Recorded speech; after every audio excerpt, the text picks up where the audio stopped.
ಶರಣು ಶರಣು. ಈ ದಿನ ಅಕ್ಕ ಮಹಾದೇವಿ, ಬಾಲೆ ಮಹಾದೇವಿ, ಬಾಲಕಿ ಮಹಾದೇವಿ ತನ್ನ ತಾಯಿಯ ಜೊತೆಗಿನ ಸಂವಾದ, ಒಡನಾಟ ಮತ್ತು ಬೆಳವಣಿಗೆ. ಗುರುವಿನ ಹಾಗೇನೆ ಶಿಷ್ಯ ಇರ್ತಾನೆ. ನೂಲು ಇದ್ದಂಗೆ ಸೀರೆ ಇರುತ್ತೆ, ತಾಯಿ ಇದ್ದಂಗೆ ಮಗಳಿರ್ತಾಳೆ ಅಂತ. ತಾಯಿಯಲ್ಲಿ ವಿರಕ್ತಿ ಇಲ್ಲದೆ ಮಗಳಿಗೆ ವಿರಕ್ತಿ ಬರಕ್ಕೆ ಸಾಧ್ಯ ಇಲ್ಲ. ತಾಯಿಯಲ್ಲಿ ಜ್ಞಾನ ಇಲ್ಲದೇನೆ ಮಗಳು ಜ್ಞಾನದಲ್ಲಿ ಬೆಳೆಯಕ್ಕೆ ಸಾಧ್ಯ ಇಲ್ಲ. ತಾಯಿಯಾದವಳು ನನ್ನ ಮಗಳು ಹೀಗೆ ಬೆಳಿಬೇಕು ಅಂತ ಸಂಕಲ್ಪ ಮಾಡ್ದೇನೆ ಮಾದೇವಿ ಹಾಗೆ ಹುಟ್ಟೋಕ್ಕೂ ಸಾಧ್ಯ ಇಲ್ಲ, ಬೆಳೆಯೋಕ್ಕೂ ಸಾಧ್ಯ ಇಲ್ಲ.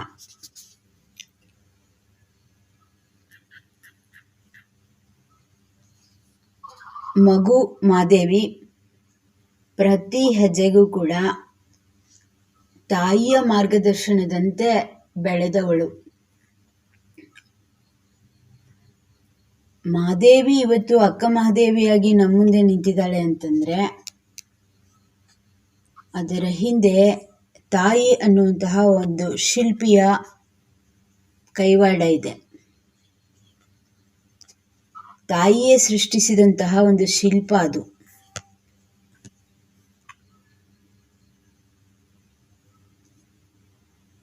ಮಾದೇವಿ ಇವತ್ತು ಅಕ್ಕ ಮಹಾದೇವಿಯಾಗಿ ನಿಂತಿದ್ದಾಳೆ ಅಂದ್ರೆ ಅಕಸ್ಮಾತ್ ತಾಯಿ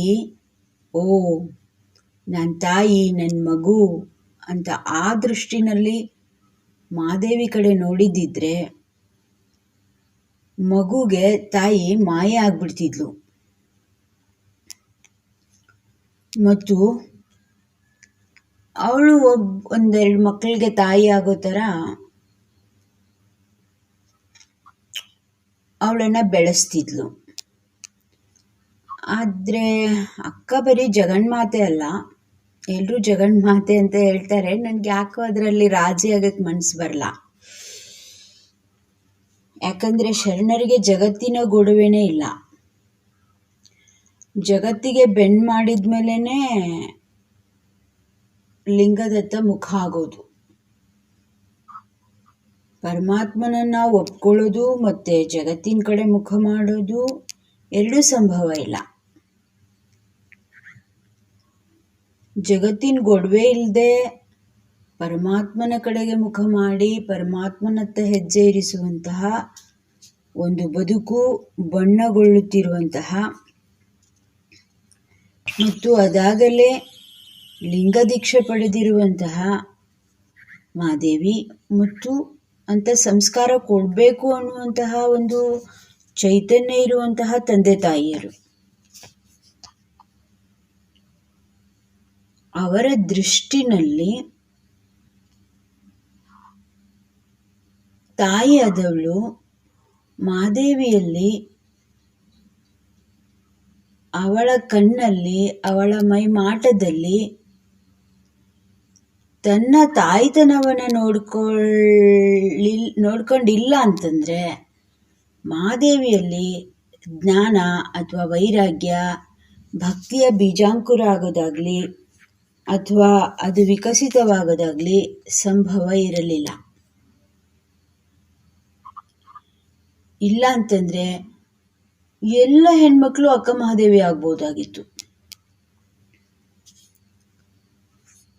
ಎಲ್ಲ ಗಂಡ್ಮಕ್ಳು ಬಸವಣ್ಣ ಆಗ್ಬೋದಾಗಿತ್ತು ಅಥವಾ ಚೆನ್ನಬಸವಣ್ಣ ಆಗ್ಬೋದಾಗಿತ್ತು. ಅಷ್ಟು ಚಿಕ್ಕ ಪ್ರಾಯದಲ್ಲಿ ಮಹಾದೇವಿ ಅಕ್ಕ ಮಹಾದೇವಿ ಆಗ್ತಾಳೆ. ಅಷ್ಟು ಚಿಕ್ಕ ಪ್ರಾಯದಲ್ಲಿ ಚೆನ್ನಬಸವಣ್ಣ ಶಟಸ್ಥಲ ಚಕ್ರವರ್ತಿ ಆಗ್ತಾರೆ. ಅದರಲ್ಲಿ ತಾಯಿಯ ದೃಷ್ಟಿನೇ ತುಂಬ ಮುಖ್ಯವಾದ ಪಾತ್ರ ವಹಿಸಿರುತ್ತೆ. ಇಲ್ಲ ಅಂತಂದರೆ ಸಹಜವಾಗಿ ಜೀವನ ಪಾಠ ಕಲಿಸ್ಬೋದಾಗಿತ್ತು. ವಯೋಮಾನಕ್ಕನುಗುಣವಾಗಿ ಅನುಭವದಲ್ಲಿ ಅವರು ಪರಿಪಾಕವಾಗಬಹುದಾಗಿತ್ತು. ಎಲ್ಲರಿಗೂ ವಯಸ್ಸಾದಂಗೆ ವೈರಾಗ್ಯ ಬರಲೇಬೇಕು, ಬಂದೇ ಬರುತ್ತೆ. ಮತ್ತು ಜೀವನ ಜ್ಞಾನವನ್ನು ಕೊಟ್ಟೇ ಕೊಡುತ್ತೆ. ಅವನೆಷ್ಟೇ ವಿಷಯಾಸಕ್ತ ಇರಲಿ, ಮೂರ್ಖ ಇರಲಿ, ಹೆಂಗೆ ಇರಲಿ, ಪ್ರಕೃತಿನೇ ಅದು ಗುರುವಾಗಿ ಎಲ್ಲವನ್ನು ಕೊಡ್ತಾ ಹೋಗುತ್ತೆ. ನಾನೇನು ಬಿಟ್ಟಿಲ್ಲ ಅಂದರೂ ಅದು ಬಿಟ್ಟೋಗುತ್ತೆ ಆ ಥರ. ಆದರೆ ಇನ್ನೂ ಎಳೆತನದಲ್ಲಿ ತುಂಬು ಯೌವನದಲ್ಲಿಯೇ ನಾವು ಅತ್ಯಂತಿಕವಾದ ವೈರಾಗ್ಯ, ಆ ಜ್ಞಾನನಿಷ್ಠೆ ಮತ್ತು ಭಕ್ತಿಯ ಪರಾಕಾಷ್ಠೆಯನ್ನು ಅಕ್ಕ ಮಹಾದೇವಿಯಲ್ಲೂ ನೋಡ್ತೀವಿ ಮತ್ತು ಚನ್ನಬಸವಣ್ಣನಲ್ಲೂ ನೋಡ್ತೀವಿ.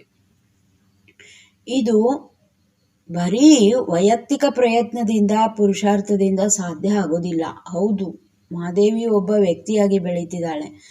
ಆದರೆ ಅವಳಿಗೆ ತಂದೆ ತಾಯಿಯ ಸಹಕಾರ ಇಲ್ಲ ಅಂದಿದ್ದಿದ್ರೆ, ಅಥವಾ ಗುರುಲಿಂಗ ಜಂಗಮದ ಆ ಪರಿಸರ ಸಿಕ್ಕಿಲ್ಲ, ಅದರಲ್ಲಿ ಒಂದು ಕೊರತೆ ಇದ್ರೂ ಕೂಡ ಇವತ್ತು ಮಹಾದೇವಿ ಅಕ್ಕ ಮಹಾದೇವಿ ಆಗ್ತಿರ್ಲಿಲ್ಲ. ತಂದೆ ತಾಯಿಯರ ದೃಷ್ಟಿ ಮಹಾದೇವಿಯನ್ನ ಅಕ್ಕನನ್ನಾಗಿ ಸೃಷ್ಟಿ ಮಾಡಿದೆ. ಗುರುಲಿಂಗ ಜಂಗಮದ ಆ ಕೃಪಾ ದೃಷ್ಟಿ ಮಹಾದೇವಿಯನ್ನ ಅಕ್ಕ ಮಹಾದೇವಿಯಾಗಿ ಸೃಷ್ಟಿ ಮಾಡಿದೆ. ಜೊತೆಗೆ ಮಹಾದೇವಿಯ ವೈಯಕ್ತಿಕ ನೆಲೆಕಲೆಗಳು ಕೂಡ ಅಲ್ಲಿ ಬೇಕು. ಆದರೂ ಅದಕ್ಕೆ ಸ್ವಲ್ಪ ವ್ಯವಧಾನ ಇರುತ್ತೆ. ಮಹಾದೇವಿಯಲ್ಲಿ ಹೊಯ್ದಾಟ ಇರ್ಬೋದು, ಆದರೆ ತಾಯಿಯ ದೃಷ್ಟಿಯಲ್ಲಿ ಹೊಯ್ದಾಟ ಇದ್ದಿದ್ರೆ ಮಹಾದೇವಿ ಅಕ್ಕ ಮಹಾದೇವಿ ಆಗಕ್ಕಾಗಲ್ಲ. ಮಹಾದೇವಿಯಲ್ಲಿ ಹೊಯ್ದಾಟ ಇರ್ಬೋದು, ಆದರೆ ಗುರುಲಿಂಗ ಜಂಗಮದ ಕೃಪಾ ದೃಷ್ಟಿಯಲ್ಲಿ ಹೊಯ್ದಾಟ ಇದ್ದಿದ್ರು ಕೂಡ ಮಹಾದೇವಿ ಆಗಕ್ಕಾಗಲ್ಲ. ಮಹಾದೇವಿನೇ ಇರ್ಬೋದು, ಅವಳೊಳಗೆ ಆ ಬೀಜ ಇದ್ದಿರ್ಬೋದು, ಶಿವದ ಬೀಜವೇ ಇದ್ದಿರ್ಬೋದು. ಆದರೆ ಬೀಜನ ಬಿತ್ತಬೇಕು, ಪಾಲನೆ ಪೋಷಣೆ ಮಾಡಬೇಕು, ಆ ಅಂಕುರವನ್ನು ರಕ್ಷಣೆ ಮಾಡಬೇಕು, ಆ ಜವಾಬ್ದಾರಿ ತಗೊಂಡಿಲ್ಲ ಅಂತಂದರೆ ಮಹಾದೇವಿ ಇವತ್ತು ಅಕ್ಕ ಮಹಾದೇವಿ ಆಗಿರೋಕ್ಕೆ ಸಾಧ್ಯ ಇರಲಿಲ್ಲ. ಈ 3 ಮಗ್ಗಲುಗಳಲ್ಲೂ ಕೂಡ ಅವಳ ರಕ್ಷಣೆ ಆಯಿತು ಅಂತ. ತಾಯಿ ಅವಳನ್ನ ಯಾವತ್ತೂ ಕೂಡ ಮೋಹ ದೃಷ್ಟಿಯಿಂದ ನೋಡಿಲ್ಲ ಅನ್ನೋದೇ ನನ್ನ ಭಾವನೆ. ಯಾಕೆಂದರೆ ನಾನು ಅದನ್ನು ಅನುಭವಿಸಿದ್ದೀನಿ. ನಾನಿವತ್ತೇನಾದರೂ ಸತ್ಯಮೇಧಾವಿ ಅಂತಂದರೆ, ಏನಾದರೂ ಒಂದು ಕಿಂಚಿತ್ ಒಂದು ಜ್ಞಾನ ಕಿರಣ ನನ್ನ ಒಳಗೆ ಸೂಸ್ತಾ ಇದೆ ಅಂತಂದರೆ ಅದೆಲ್ಲವೂ ನನ್ನ ತಾಯಿಗೆ ಸೇರಿತು. ತಾಯಿಯ ತಪಸ್ಸಿನ ಫಲವನ್ನು ನಾನು ಅನುಭವಿಸ್ತಾ ಇದ್ದೀನಿ. ಹೊಟ್ಟೆನಲ್ಲಿ ಇರುವಾಗಲೇ ಅವಳು ಆ ಥರ ಸಂಕಲ್ಪ ಮಾಡಿ ನನಗೆ ಜನ್ಮ ಕೊಟ್ಟಿದ್ದು.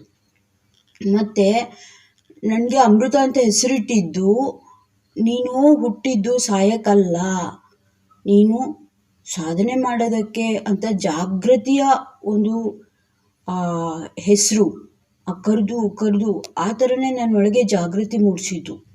ಯಾವತ್ತೂ ನನ್ನ ತಾಯಿ ನನ್ನನ್ನು ಹೆಣ್ಮಗು ಅನ್ನೋ ಭಾವ ಬರೋಕ್ಕೆ ಬಿಡಲಿಲ್ಲ. ನನ್ನ ಒಳಗೆ ಹೆಣ್ಮಗು ಅನ್ನೋ ಭಾವ ಸ್ಫುರಿಸೋಕ್ಕೆ ಅವಳು ಬಿಡಲಿಲ್ಲ. ಅಷ್ಟು ಜವಾಬ್ದಾರಿಯನ್ನು ಅವಳು ತಗೊಂಡಿರೋದ್ರಿಂದ ನನ್ನ ಒಳಗೆ ಅದು ಪ್ರವೇಶ ಮಾಡಿತು. ನನ್ನೊಳಗೆ ದೋಷ ಇರ್ಬೋದು, ಆದರೆ ತಾಯಿ ದೃಷ್ಟಿನಲ್ಲಿ ಯಾವತ್ತೂ ನಾನು ದೋಷ ಕಂಡಿಲ್ಲ. ನಾನೇನಾದರೂ ಇದ್ದರೆ ಅದು ತಾಯಿಯ ತಪಸ್ಸು, ನಾನು ಅನುಭವಿಸ್ತೀನಿ. ಅದಕ್ಕೆ ಒಬ್ಬ ಮಹಾತ್ಮ ಹುಟ್ಟತಾನೆ ಅಥವಾ ಮಹಾತ್ಮನಾಗಿ ವಿಕಾಸ ಆಗ್ತಾನೆ ಅಂದರೆ ಬರೀ ಹುಟ್ಟಿದ ಮೇಲೆ ಅಲ್ಲ, ಆ ಗಂಡನ ಜೊತೆಗೆ ಸಂಬಂಧ ಬರುತ್ತಲ್ಲ, ಅಂದರೆ ಗಂಡ ಹೆಂಡತಿಯರ ಸಂಬಂಧ, ಆ ಮಗು ಗರ್ಭ ಕಟ್ಟಿಕೊಳ್ಳುತ್ತೆ, ಆ ಕ್ಷಣದ ತಂದೆ ತಾಯಿಯರ ಒಂದು ಮನಸ್ಸಿನ ಸ್ಥಿತಿ ಮಗು ಏನಾಗಬೇಕು ಅನ್ನೋದನ್ನು ನಿರ್ಣಯಿಸ್ತದೆ ಅಂತ. ಅದಕ್ಕೆ ಮೊದಲು ಚೊಚ್ಚಲ ಮಕ್ಕಳು ಸ್ವಲ್ಪ ಮುದ್ದಾಗಿರ್ತಾರೆ, ಅಂದರೆ ಮಂದವಾಗಿರ್ತಾರೆ. ಆಮೇಲೆ ತಂದೆ ತಾಯಿ ಸ್ವಲ್ಪ ವಿಕಾಸ ಆಗ್ತಾರೆ ನೋಡಿ. ಗಂಡ ಹೆಂಡತಿ ನಡುವೆ ಅರ್ಥ ಮಾಡಿಕೊಳ್ಳುವಿಕೆ, ಆಮೇಲೆ ಸಮಾಜಕ್ಕೆ ತೆರೆದುಕೊಳ್ಳುವಿಕೆ, ಮಗುನ ಏನು ಉದ್ದೇಶಕ್ಕೋಸ್ಕರ ಸೃಷ್ಟಿ ಮಾಡಬೇಕು ಅನ್ನುವ ಒಂದು ಭಾವನೆಗಳ ವಿನಿಮಯ ಆದಂಗೆಲ್ಲ ಸ್ವಲ್ಪ ನಂತರದ ಮಕ್ಕಳು ಹೆಚ್ಚು ಚುರುಕಾಗಿ ಹುಟ್ಟುತ್ತಾರೆ ಅಂತ ಅದನ್ನು ಗಮನಿಸಿರ್ಬೋದು. ಹಾಗೇನೇ ತಂದೆ ತಾಯಿಯರಲ್ಲಿ ತಮ್ಮನ್ನು ತಾವು ಅರ್ಥ ಮಾಡ್ಕೊಳ್ಳೋ ಶಕ್ತಿ ಹೆಚ್ಚಿದಂಗೆಲ್ಲ ಮಕ್ಕಳು ಯಾವ ರೀತಿ ಹುಟ್ಟಬೇಕು ಅನ್ನೋದು ಕೂಡ ಅವರ ಅರ್ಥ ಮಾಡಿಕೊಳ್ಳುವಿಕೆಯನ್ನು ಅವಲಂಬಿಸಿರ್ತದೆ ಅಂತ. ಇದು ಒಂದು ಪಕ್ಷ. ತಾಯಿ ದೃಷ್ಟಿ ಕೊಟ್ಟಿರ್ತಾಳೆ ಮಹಾದೇವಿಗೆ, ಏನಂತಂದರೆ ನೀನು ಹೆಣ್ಮಗು ಅಲ್ಲ, ಹುಟ್ಟಿನಿಂದ ನೀನು ಹೆಣ್ಮಗು ಇರ್ಬೋದು, ಆದರೆ ನೀನು ಬೆಳೆಯೋದು ಹೆಣ್ಮಗುವಾಗಿ ಅಲ್ಲ. ನೀನು ಬೆಳಿಬೇಕಾಗಿರೋದು ಹೆಣ್ಣು ಗಂಡು ಅನ್ನೋದನ್ನು ಮೀರಿದ ಒಂದು ಶ್ರೇಷ್ಠ ಜೀವವಾಗಿ ಅನ್ನೋ ದೃಷ್ಟಿ ತಾಯಿಯಿಂದಲೇ ಮಹಾದೇವಿಗೆ ಸಿಕ್ಕಿರತ್ತೆ ಅನ್ನೋದು.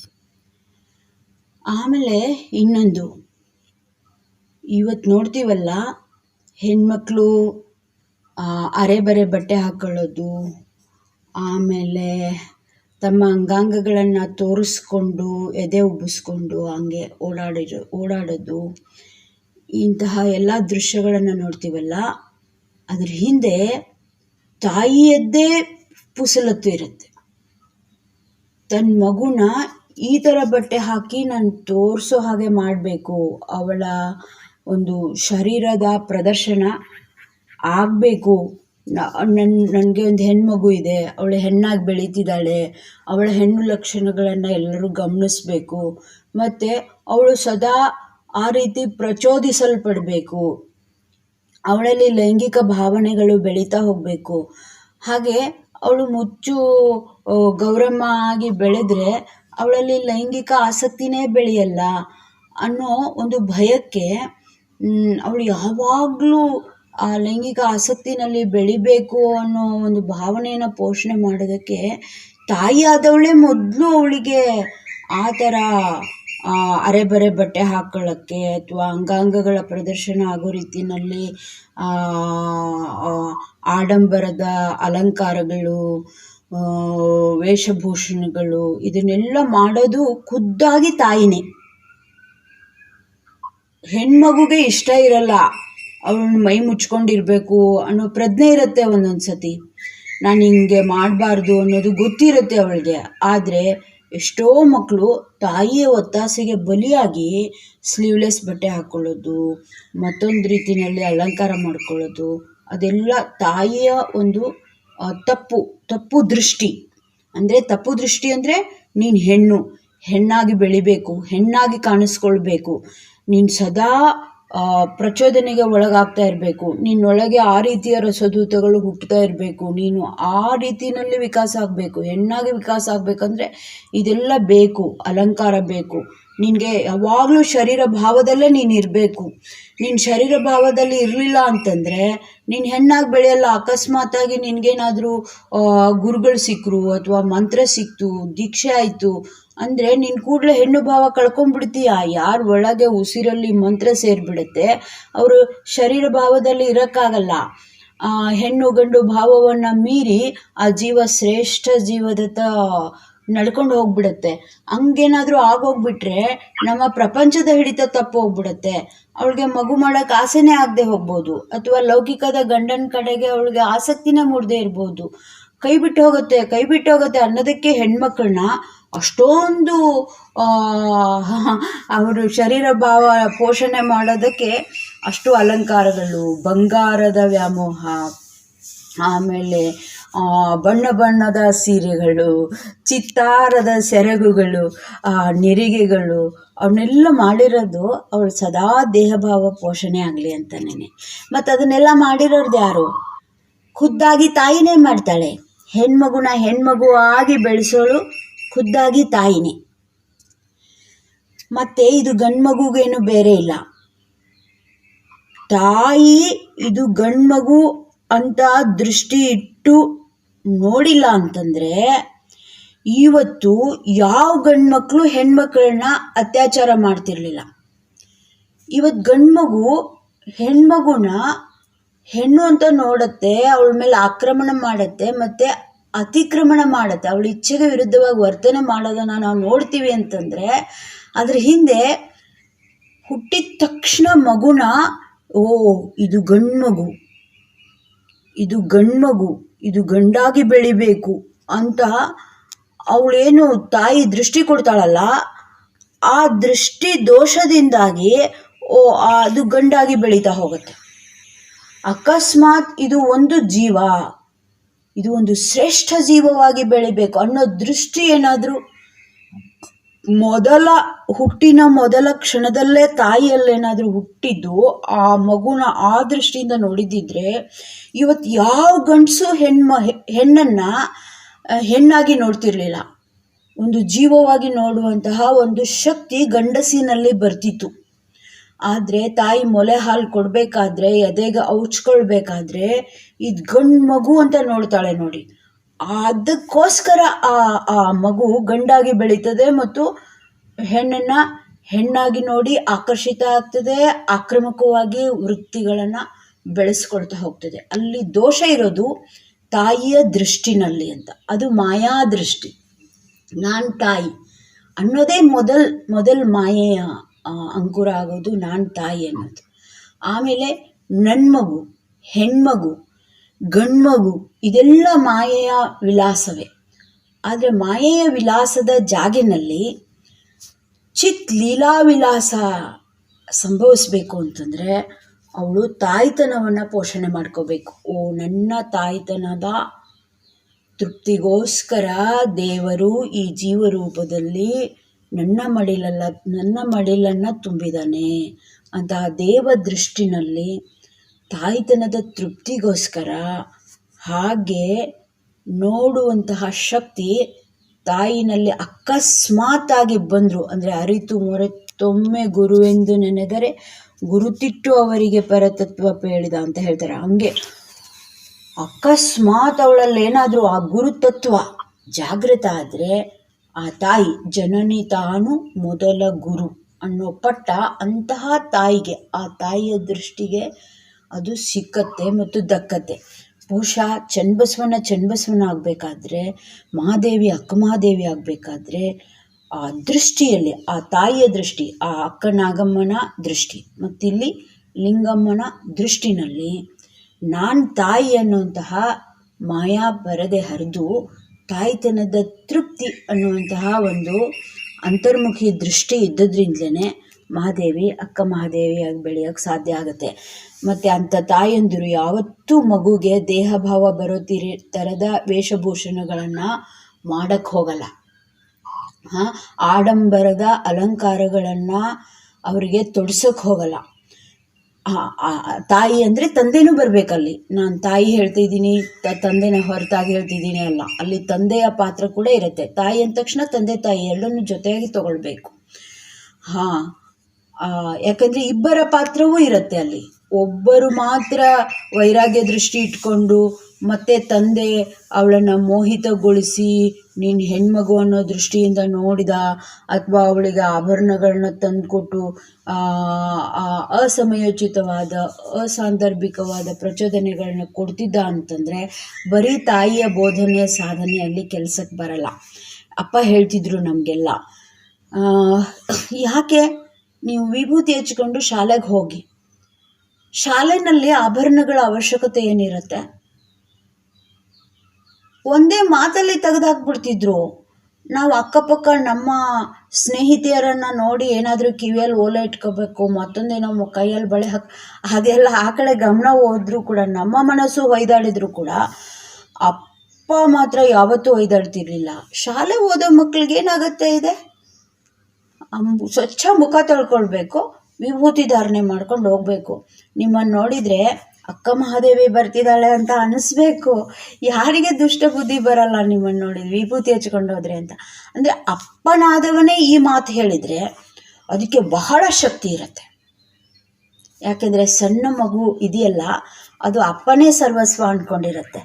ಹಾಗೆ ದೃಷ್ಟಿ ಏನಾದರೂ ತಾಕಿದರೆ, ನಮ್ಮಲ್ಲಿ ದೋಷಗಳೇನಾದರೂ ಬೆಳೀತವೆ ಇವತ್ತು ಅಂತಂದರೆ ಅದು ಅಮ್ಮ ಅಪ್ಪನ ದೃಷ್ಟಿ ದೋಷದಿಂದಲೇ ನಮ್ಮಲ್ಲಿ ದೋಷಗಳು ಇವತ್ತು ಬೆಳೀತವೆ ಮತ್ತು ತಪ್ಪುಗಳನ್ನು ನಾವು ಮಾಡ್ತೇವೆ ಅಂತ ದೊಡ್ಡವರಾದ ಮೇಲೆ.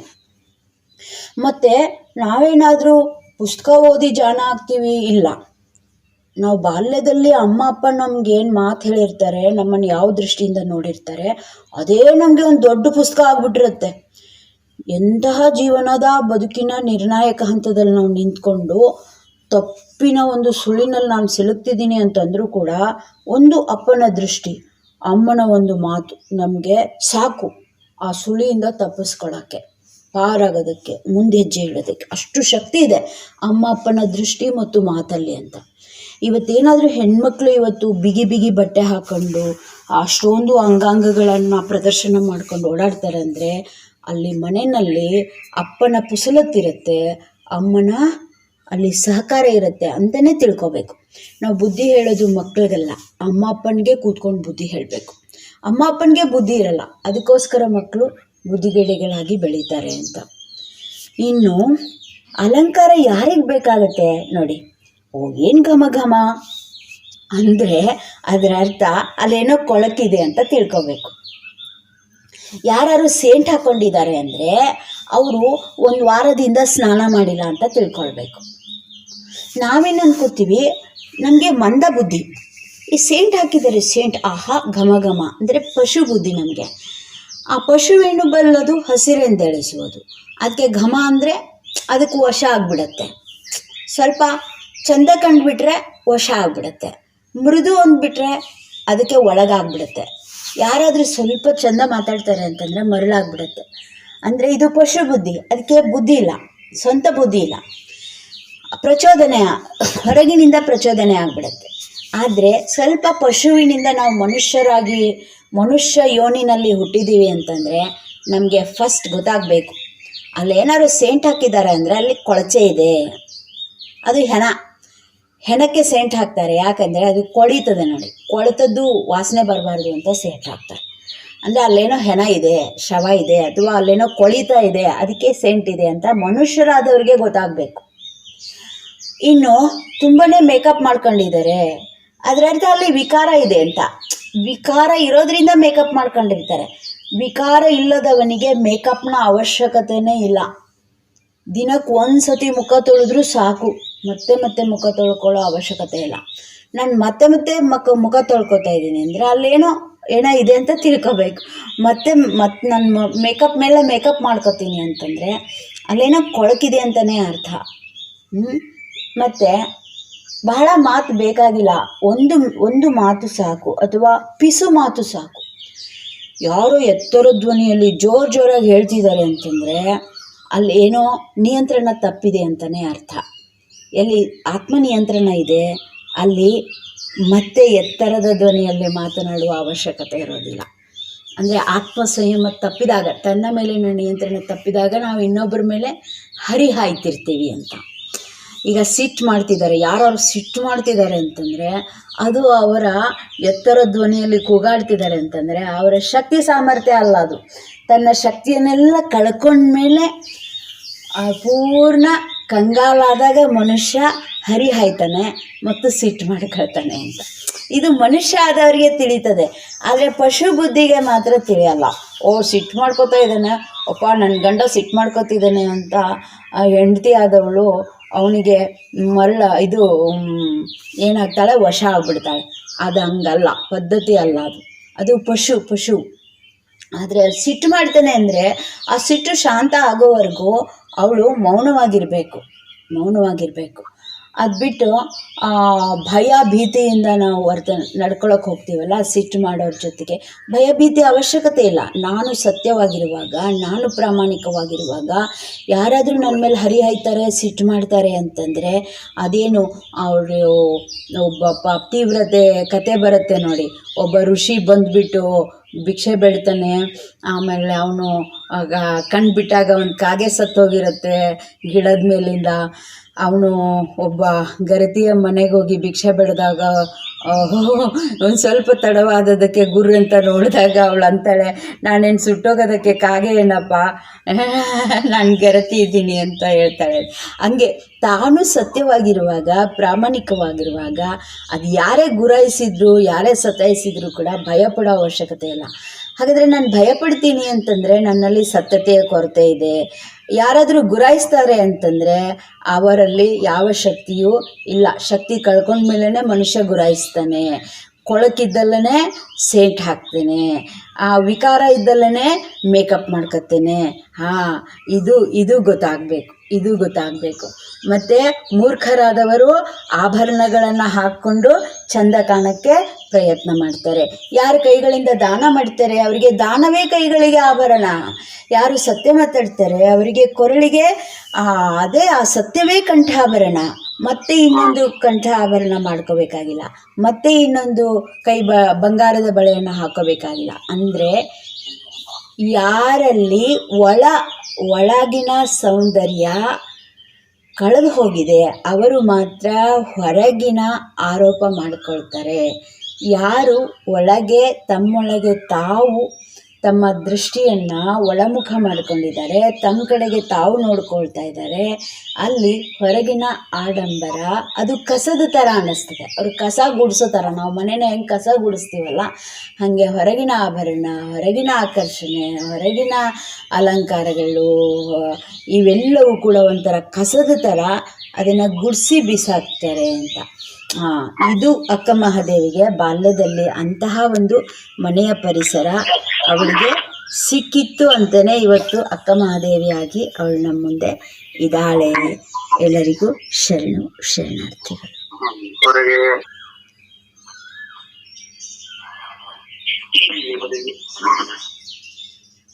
ನಮ್ಮ ನಿಮ್ಮೆಲ್ಲರ ಕುರಿತು ಸವಿಸ್ತಾರವಾಗಿ ಅಕ್ಕನವರು ಪ್ರದರ್ಶನ ಮಾಡಿದರು.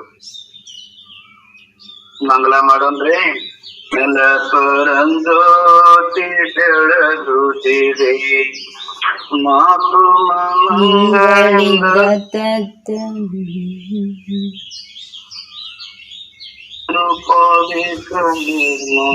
ಜ್ಯೋತಿ ಬೆಳಗುತ್ತಿದೆ, ವಿಮಲ ಪರಂಜ್ಯೋತಿ ಬೆಳಗುತ್ತಿದೆ. ಧರ್ಮನಾಳವೆಂದೆಂಬ ಕಂಬದ ಮೇಲೆ ಸುರೇಖ ಹೃದಯಾಬ್ಜ ಪ್ರಣತೆಯಳು, ಸವೆಯಾದ ಸದ್ಭಕ್ತಿ ರಸತೈಲ ತೀವಿದ ವಿಮಲ ಕಳೆಯೆಂಬ ಒತ್ತಿ ಹಿಡಿದು ದಿವ್ಯ ಜ್ಯೋತಿ ಬೆಳಗುತ್ತಿದೆ, ವಿಮಲ ಪರಂಜ್ಯೋತಿ ಬೆಳಗುತ್ತಿದೆ.